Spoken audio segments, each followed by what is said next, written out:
Hi అండి అందరికీ. నిన్న భోగి రోజు మేము మేడ మీద టెంట్లు వేసుకొని మొత్తం అందరూ కలిపి వండుకున్నామని పెట్టాను కదండి. ఇది సంక్రాంతి వ్లాగ్ అనమాట. నిన్న నాకైతే చాలామంది ఫోన్లు చేసి చాలా బాగా వండుకున్నారు అక్క, మాకైతే చాలా సరదా అనిపించింది అనేసి అన్నారు. ఇది సంక్రాంతి రోజు అండి, ఈరోజు తెల్లవారు అనమాట. మేమైతే సంక్రాంతికి పెద్దలకి బట్టలు పెట్టేటప్పుడు వాటితో పాటు వండి అయితే పెడతామండి మొత్తం అన్నీని. ఇప్పుడు దానికోసం అయితే ప్రిపేర్ చేస్తున్నాము.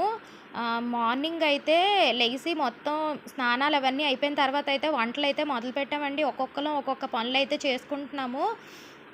మేమైతే దీనికి స్పెషల్గా ఈరోజు దేవుడి మూల పెట్టడానికైతే పెసలు ఉంటాయి కదండి, పెసలతోని బూరెలు చేస్తాము బెల్లం వేసి.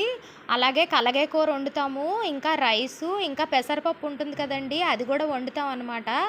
దీంతోపాటు రసం కూడా పెడతాము. మేము మామూలుగా ఇంట్లో తినడానికైతే కొబ్బరి పచ్చడి కూడా మేము ప్రిపేర్ చేస్తున్నామండి. వంటలు అయితే మొదలు పెట్టేసాము, ఒక్కొక్కరు ఒక్కొక్క పని అయితే చేస్తున్నారు.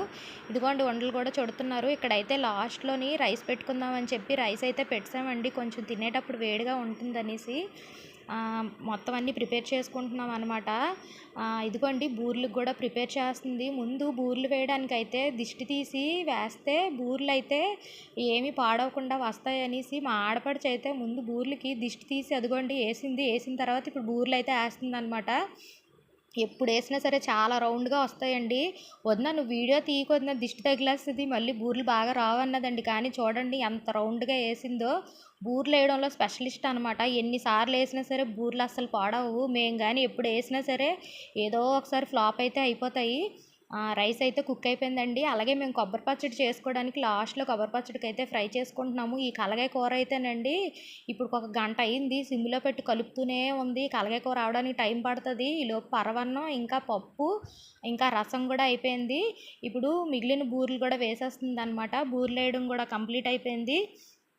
మా ఆయనగారు అయితే ఈలోపు ఎంతవరకు వచ్చాయి వంటలను చూడడానికి అయితే వచ్చారండి. పిల్లలైతే మా మరిదికి నిన్న బాబాయ్ డెక్కలు పెట్టుకుందాము, ఎంజాయ్ చేయొచ్చు బాబాయ్ అనేసి అన్నారు. పాపం మా మరిది అయితే తెల్లవారి నుంచి డెక్క పట్టుకొని అది కొంచెం సౌండ్ రావట్లేదు అనమాట. అదైతే మొత్తం అంతా సెట్ చేస్తున్నాడు. మా వంటలు ప్రిపేర్ చేయడం అయితే అయిపోయిందండి. ఇదిగోండి మా మరిది అయితే పెడుతున్నాడు. మధ్యాహ్నం అయితే డ్యాన్సులు వేసిన వీడియోలు పెడతానండి. ఈ వీడియో మీకు నచ్చితే లైక్ చేయండి, షేర్ చేయండి, సబ్స్క్రైబ్ చేయండి.